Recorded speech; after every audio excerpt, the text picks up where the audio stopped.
श्री स्वामी समर्थ मैत्रिणींनो, तर बघा शोल्डर 6.5 इंच घेतलेले आहे, मुंडा 7 इंच घेतलेला आहे आणि मुंड्याकडून गळ्याकडे 3 इंच शोल्डरचे माप घेतलेले आहे.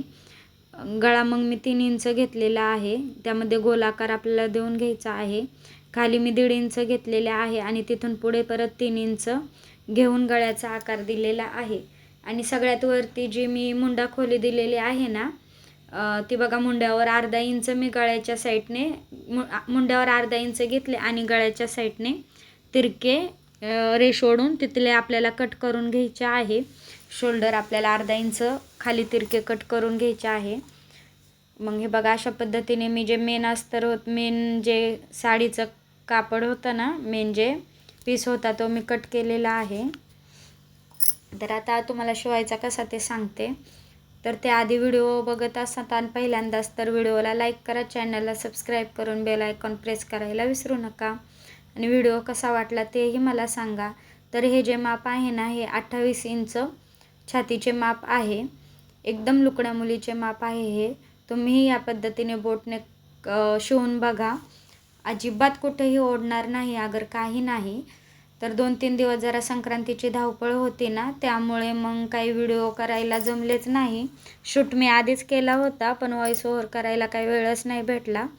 आज जरा मग थोडीशी रिकामी आहे ना, मग म्हणलं चला व्हिडिओ एडिट करूयात. तर बघा अशा पद्धतीने आपण दाबटीप देखील टाकून घेणार आहोत, जेणेकरून ब्लाऊजला जे आहे ना ती फिनिशिंग खूपच छान दिसते. यामध्ये तुम्ही कॅनव्हास पेपर देखील टाकू शकताय. हा ब्लाऊज माझ्याकडे अर्जंट आलेला होता आणि मी शक्यतो असे पलटीच गळे करते, जे शक्यतो पलटी होऊ शकतात ना, मग ते पलटीच करते.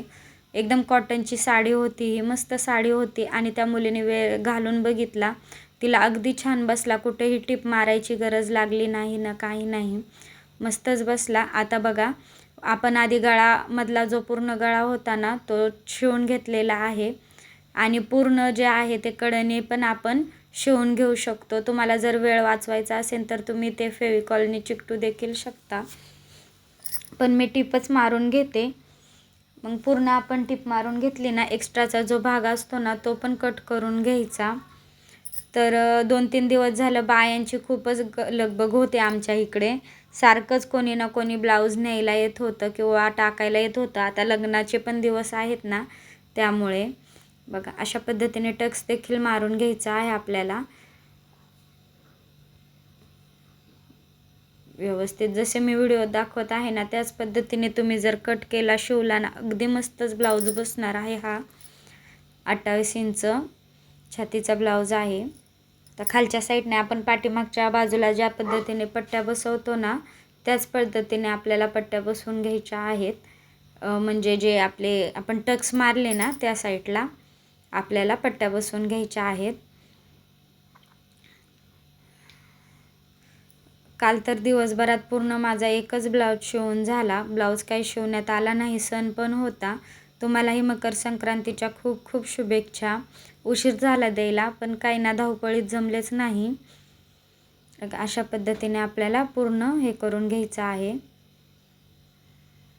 सध्या खूप ट्रेंडिंगला आहे ही डिझाईन, मस्तच वाटते शिवल्यावर. जेव्हा तुम्ही घालताना तेव्हा एकदमच छान दिसते. तर अशा खालच्या साईडने आपल्या पट्ट्या लावून झालेल्या आहेत.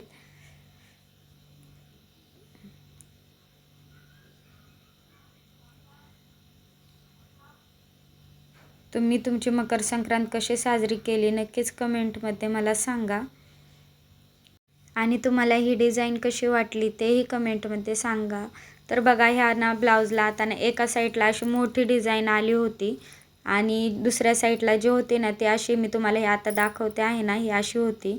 तर मोठी डिझाईन जी आहे ना ती मी बाहींसाठी वापरली आणि जी बारकी डिझाईन म्हणजे बारकी बॉर्डर होती ना ती आता आपण इथे खाली डिझाईनसाठी वापरणार आहोत. मग त्यासाठी मध्ये जॉईंट न देता मी अशा पद्धतीने ह्याच्या सेपरेट पट्ट्या करून घेतल्या. आता मग दोन्ही साईडने टिप मारून झाल्यावर आपल्याला त्या सरळ करून घ्यायच्या आहेत. आपण ज्या पद्धतीने नॉड तयार करतो ना त्या पद्धतीने आपल्याला त्या पट्ट्या सरळ करून त्याच्यावर दाबटीप मारून घ्यायची आहे.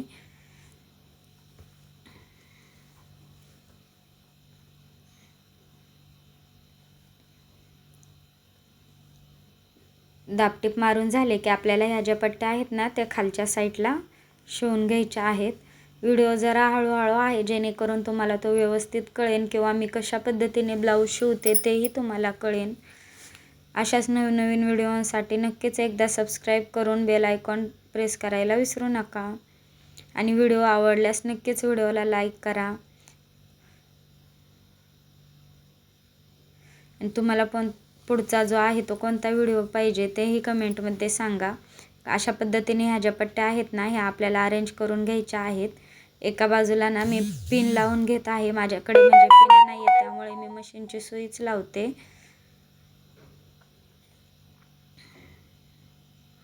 अशा पद्धतीने दुसऱ्या साईडला देखील आपल्याला त्या लावून घ्यायच्या आहेत. कधीही आपण ज्या वेळेस टिपाला सुरुवात करतो आणि तिथे टिप आपली उसवायची जर नसेल तर व्यवस्थितपणे आपण झिगझॅग म्हणजे पुढे मागे करून घेतले तर तिथे ब्लाऊज उसवत नाही. मग तुमचे काजाच्या बटनांच्या साईडला देखील असेच करायचे. हे बघा, व्यवस्थित आपण जिथं सुरुवात करतो आणि जिथे शेवट करतो ना तिथे व्यवस्थित पुढे मागे करून घ्यायचे. त्यामुळे ब्लाऊज उसवायची शक्यता जी आहे ती कमीच राहते.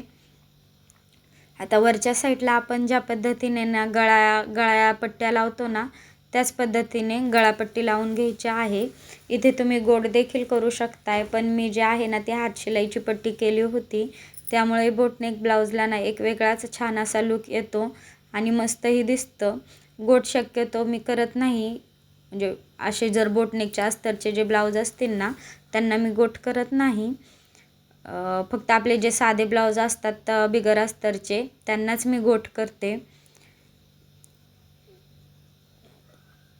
नंतर मग इथे हात शिलाई देखील आपल्याला करून घ्यायची आहे. आणि आपण जे आता सध्या टिप मारणार आहोत ना ही टिप उसवून घ्यायची.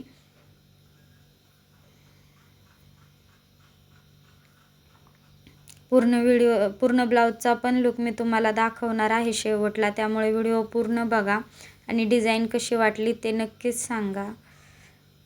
तर परत एकदा सगळ्यांना हॅपी मकर संक्रांती. तिळगुळ घ्या आणि गोड गोड बोला. ब्लाऊज इतक्या गडबडीत शिवला ना की त्याचा व्हिडिओ काढणे मला शक्यच झाले नाही. चला बाय, भेटूया नेक्स्ट व्हिडिओमध्ये. बघा अशा पद्धतीने जे आहे ना तो आपला गळा तयार झालेला आहे.